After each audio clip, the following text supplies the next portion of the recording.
What up, dudes? Welcome back to NTG Builds. We're doing the cage for the Toro Corvette. That's what we're doing. Good thing I have the affordable bender. It's cramped, but we'll be making use of the garage and the driveway to get it done because we're getting ready for Drift League. So it's the shootout and it's the Pro 2 competition. So that is what we're getting ready for. And so far we have got the car cleaned up, and then I'm just measuring, I'm checking. And what I did is I went ahead and I grabbed a piece of steel of 1.5 DOM, ran it through the bender to 90 degrees, and then marked where certain things were at, so I could use this to gauge where I want to bend.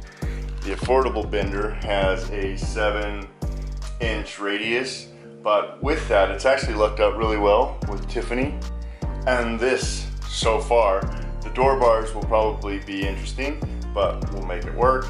Anyway, so what I'm doing now is I'm transferring that measurement I did to this piece of DOM that I've already marked out in the center. I'm going to carry it out there. So now we can utilize this space and then carry everything in here and fit it up. So really quick, in this video, other videos I've shown you the affordable bender. So as you can see, I've had it for a bit, but it's heavy duty. I can throw it around and it still works. Been in a few moves, but it's just got a simple hydraulic bottle jack that you can replace from Harbor Freight, wherever. It was $339. I'm sure with the material prices that's happened since 2020, it might be a little bit more. Just check their website. But you could also get an air over hydraulic setup for this, which I'm gonna get one of these days. I got the 1.5-inch die. You can get all the different dies that used to be 110. I'm sure it's around there now, but all made here in America. But then I've gone ahead and marked it. You can see the degrees here. So there's some spring back. It's about 5 to 7 degrees, and that's that. So what I'm gonna do now, as you can see, I transferred the mark 14 1/8 over. So we're gonna go ahead and bend this one this way, flip it back around, bend that one that way, and then from there we'll measure down.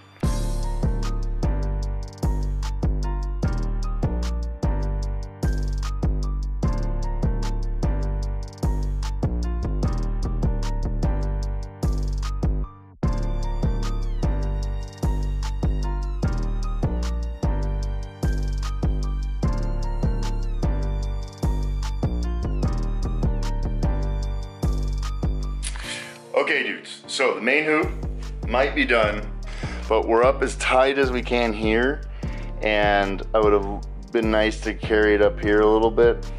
So that's where we are. Took me a second to get reacquainted with the affordable bender. I'm really digging the 7-inch radius in here. Lets me really fill in the space, so I didn't have to do a 60 and then a 30 over here. All right, dudes, so day 3 of the cage. We did the 8-pillar bar today, and this affordable bender is amazing. I did do a version 1, and it would have worked. We could have ran it, but because I want this thing to be the best it could be, I redid it. And let's go ahead and give you guys a little preview of the remix here. But as you can see, there's the main from yesterday. We got those tacked up. And then today, I did the 8-pillar bar. And that's a 4-bend 8-pillar bar. I heard some people talking like it was something kind of hard to do. So we got it within an 1/8 inch here. We got it within just 1/2 inch of the target top. I would have liked to just get it up like 3/8, a little bit more. If I would have extended this line right there, just to there, he would have pushed this back to there and up to there. But this would have gotten tight. But anyways, we got this thing. For it being a knockoff Drift Cave, I mean, this is a Drift Cove brand cage. I'm the knockoff amusement obtainer. Also, the new knockoff Corvette guy here, guys. So, anyways, look at this thing. Look at the tightness. I always get intimidated about stuff when I get started. And then I get in a groove, and it's coming together pretty good. So tomorrow we will bend the opposite of this one. What I did as I went is I just made my marks from where and marked down the degrees of the bends as I go. And then a little trick just to help visualize, guys. As you can see here, I took some 10-3 Romex. So I grabbed a 10-foot length, I marked it every 12 inches, and then went in, was able to route where I wanted to, gives me the general idea, transferred it over to the bar, boom, and we got it. Okay, for the first try, you can see how it turned really well. Like everything is exactly where the bins are. Exactly. It's pretty crazy how that worked out. But that's a little trick there.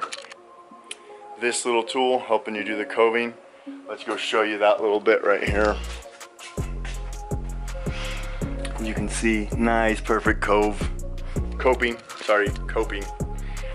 But yeah, that's it for the night. I'm gonna go ahead and blow everything up, put up the steel.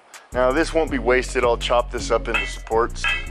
The Drift Week 3 door bars, but it's 120, so we'll use those for the diagonal braces in the back.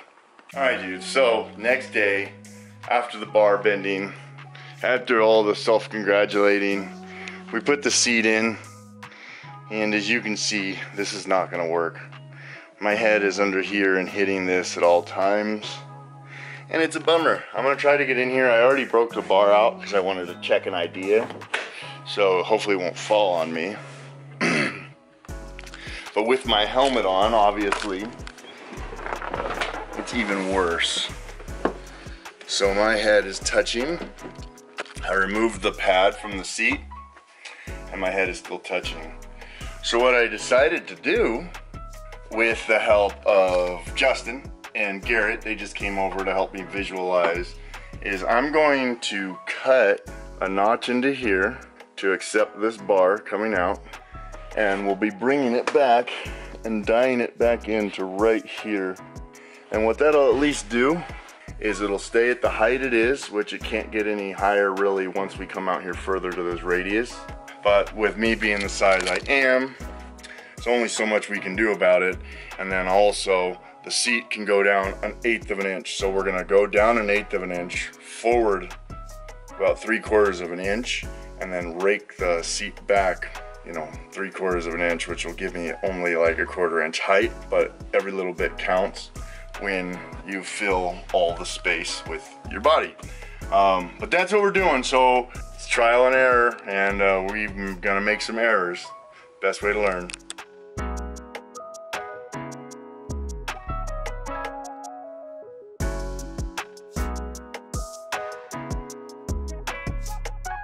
Multiple days later, multiple iterations of the A-pillar, and we got it. We got the driver's side done really well. I'll show you guys here in a second. Right now, what I wanted to do was just go through the process of bending the A-pillar passenger side. We gotta go 68 degrees on this first bend, and we're at 44.5 right now. And then we've got to go over 31.5, and then we'll go 20 degrees, we'll clock it, and then 10 inches, and we'll go back what we did here. We'll reverse it and go back to here and go to 38 degrees. And how I get that is, this is not level, so I take this and I zero it out on the back side of here, which is level on this affordable bender. And just so you guys understand how awesome this is, I'm building an FD spec cage. This is a bottle jack over a die, and it's under $400 for this bender with one die, and it's amazing. Like I said, we'll take this to 68 and we'll move it on down the line, and then we'll go from there.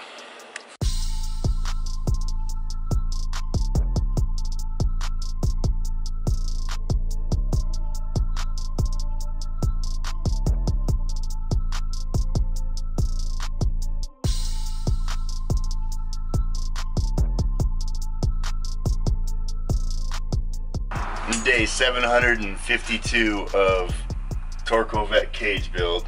Psych, it's only like day 6. And we also have the passenger side done.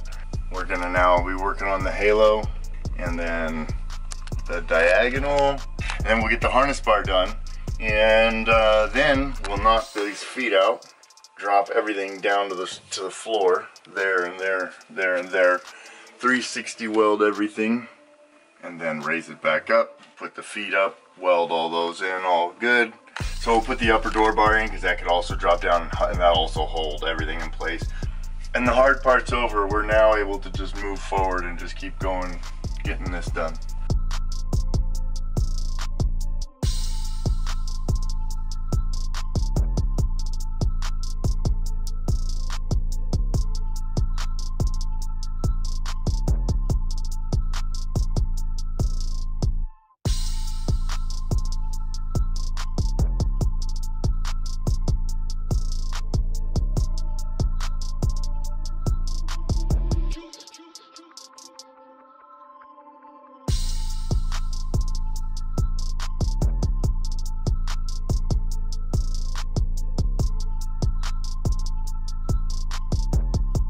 Guys, so it's been a few days. Today's the last day, I'm hoping. I really am hoping. I do have a couple pieces I would like to add right there, as well as the tabs. So we really just gotta get cranking. I need to have this dash back in the car tomorrow.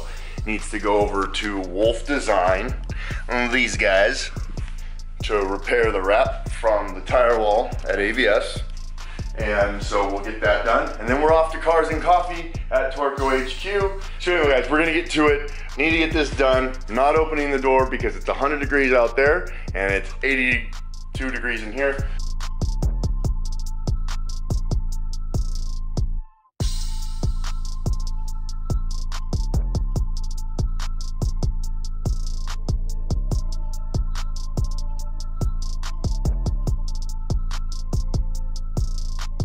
Dudes, we freaking did it.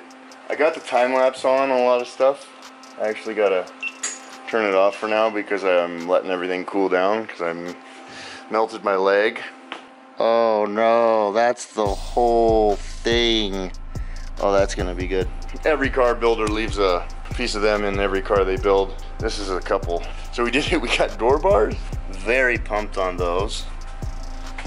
Very, very pumped on those. But I'll tell you what guys, I was super intimidated when starting this project only because you hear people talking about 4-bend A-pillars, talking about like they're hard or something like that. And they might be difficult, but you just gotta pay attention to what you're doing. Then they're not hard. And I have an experience, I've been building stuff for 30 years. So I'm not advocating don't use cage kits because it's amazing what they've done. And I would have loved to have been able to use them, but they didn't have it ready. But I am kind of advocating don't use them because you guys can buy the affordable bender. This thing right there fits right there and build this cage, an FD cage. And it cost me 700 bucks in steel. And then that bender, if I didn't already own it, that's 350 bucks plus shipping, so $400, that's $1,100. And I built this cage in about 6 days, you know, not working full straight through. If I screwed it up for another $700, I could do it again, but have all the things I learned on the first one. So learn, I'm advocating learning. Check out Affordable Bender, affordablebender.com, and they've got everything you need there. And then check out Century Incorporated, the other company. They make these sweet tools here. This helps you mark the line down the tube so that you can always keep track of which direction you're gonna bend and where you're gonna go. This amazing thing, and so you just go ahead and you put it on, then you slide that over the tube, draw it on, match that cope, and no matter where you're at whatever angle you're coming in, you have a 1-for-1 of what it is. My neighbors, I love my neighbors, they're so nice, and I'm always making noise, and they're very kind about it. And I went an hour over grinding, but we did them all first try with this tool. We actually just got done building an FD cage spec, getting everything done there. In order to do that, I had to add a dash bar in, and that's what we're getting ready to accommodate for right now. And we're putting it back in.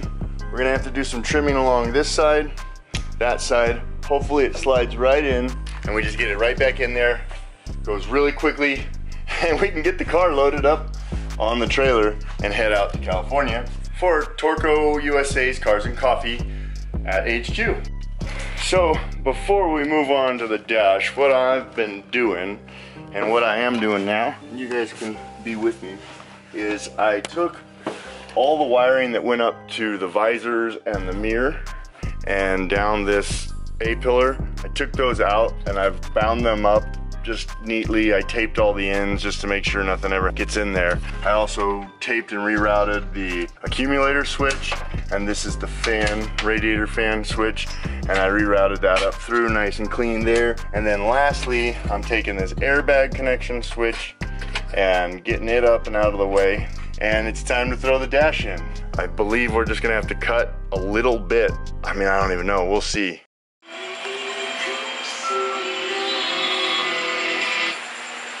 All right, guys, we did it. It's done. My boy Justin and Garrett, they came over, helped me get the last little bit in. They helped me figure out why it wasn't starting, and it was just one little thing I didn't connect. Seats in, cage in, we've got the e-brake in, but we did it. So now we are off. Gonna load it up, wash it, load it up, and take it to the Cars and Coffee Torco USA. So we did it. Boom, bang, boom, bop, boop. All right, thanks for watching. We're done. I'm rambling. I'm out of here. Thanks, dudes.